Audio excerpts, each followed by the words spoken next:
Welcome to this tutorial.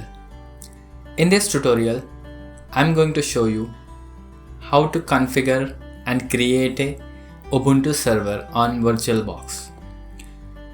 In the last tutorials, we have created Ubuntu desktop machines on VirtualBox.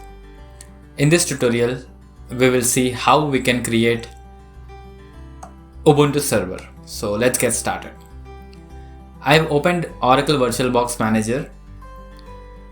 I'm going to click on New from here, followed by give the Ubuntu a name like server name, something like Ubuntu server, and the type of the machine will be like Linux, followed by Ubuntu 64-bit. That's fine.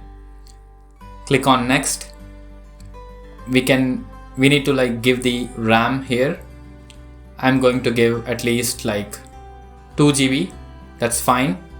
If you have less memory on your computer or laptop, you can give 1 GB as well. That is enough for our tutorial.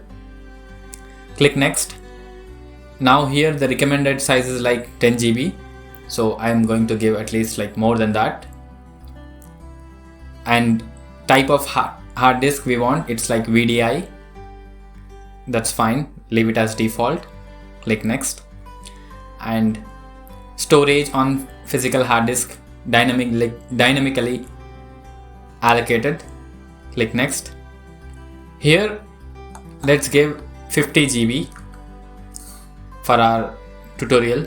I'm going to install some other things on this server, so that is the reason I'm giving it as 50. So click on create. If you want in future, definitely we can increase the hard disk size. That's not a issue. So 50 is enough for now. Click create. We have successfully created Ubuntu server. In the next tutorial, I'm going to show you how to attach an ISO image and boot up the server.